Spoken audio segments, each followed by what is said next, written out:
Bom dia a todos. Meu nome é Eduardo Maciel, sou aluno do curso de Odontologia da Faculdade Federal de Uberlândia e é com grande prazer que eu venho apresentar o meu trabalho intitulado de Manejo Odontológico de Paciente Irradiado na região de cabeça e pescoço, tópico de interesse clínico.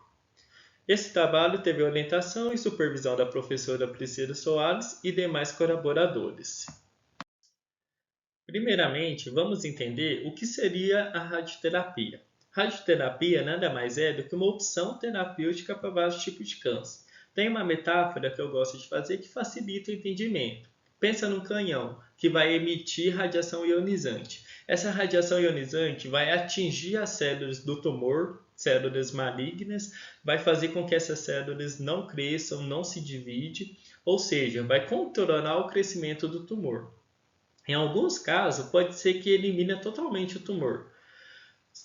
Qual que é o problema aqui desse fato, desse tratamento? É que não tem uma precisão, a radiação não tem uma precisão. Ela vai atingir a célula maligna, mas também vai impactar na célula saudável, o que por sua vez pode gerar complicações na cavidade bucal. Por isso é fundamental o monitoramento odontológico antes, durante e depois da radioterapia. E quando se trata de pacientes oncológicos, devemos lembrar que eles vêm com uma bagagem extensa, vêm com o sistema imune deprimido, por isso se faz necessário uma abordagem cuidadosa e multidisciplinar desses pacientes. E quais são as complicações da radioterapia na cavidade bucal? Podemos citar mucosite, cárie, doença periodontal, xerostomia, alterações em tecidos, deficiência na cicatrização de tecido e a mais grave de todas, a osteoradionecrose, que é caracterizada por uma necrose tecidual decorrente de pouca oxigenação da região, pouca vascularização.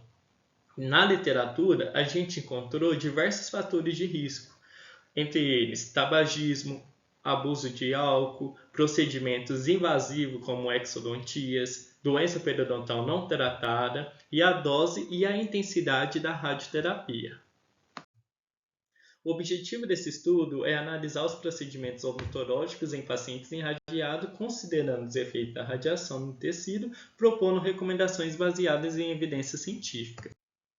A metodologia que utilizamos nesse estudo foi com base numa revisão da literatura, na qual selecionamos 33 estudos na base de dados do PubMed, não teve restrição de ano de publicação e a restrição de idioma foi escolhido o inglês. Essas foram as palavras-chave que utilizamos. Bom, e qual é o melhor momento para se fazer procedimento em paciente submetido à radioterapia? Antes, durante ou depois? A literatura não põe uma regra estabelecida, tem que fazer antes, tem que fazer depois. Não. Ela apenas orienta e recomenda que procedimentos invasivos devem ser feitos antes, por conta da deficiência na cicatrização decorrente da influência da radiação ionizante. Então, procedimentos invasivos devem ser feitos 2 semanas antes do primeiro dia do tratamento radioterápico. Os procedimentos a ser realizados durante e depois são procedimentos de manutenção bucal, monitoramento, adequação do meio bucal. Só vai fazer algo invasivo durante e depois se for necessário em caso de emergência. Aí sim deve se fazer e tratar a emergência. Aprofundando um pouco mais, vou apresentar para vocês 6 procedimentos odontológicos. Extrações dentárias são procedimentos invasivos, como a gente já comentou, ser realizado antes de iniciar o tratamento radioterápico. A literatura ainda apresenta algumas técnicas que vão auxiliar na cicatrização, seja oxigênio hiperbárico, enxertos como PRF, fator de crescimento concentrado, laser-terapia, entre outros. Em relação à restauração, deve-se tomar cuidado em alguns pontos. A radiação ionizante vai afetar a estrutura do elemento dentário, a dentina, o esmalte, e vai enfraquecer essa estrutura. Então, restaurações muito extensas aumentam o risco de fratura. Outro ponto também é o impacto no sistema adesivo, porque a radiação ionizante vai afetar a camada híbrida e vai dificultar o sistema adesivo.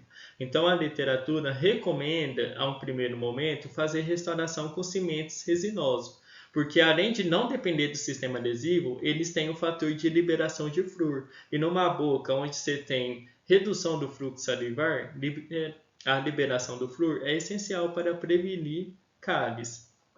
Terapia periodontal. Quando fazer? Se for procedimento invasivo, cirúrgico, realizar antes. Se for procedimento de adequação bucal, remoção de cálculo supragengival, profilaxia, pode ser feito antes, durante e depois da radioterapia. Procedimentos endodônticos.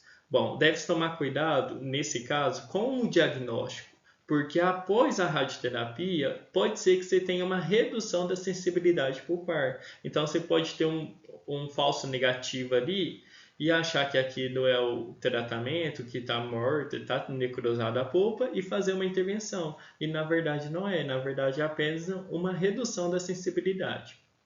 Procedimentos reabilitadores. Deve tomar cuidado com a adaptação. Prótese muco-suportada tem que estar bem adaptada para não gerar trauma no tecido.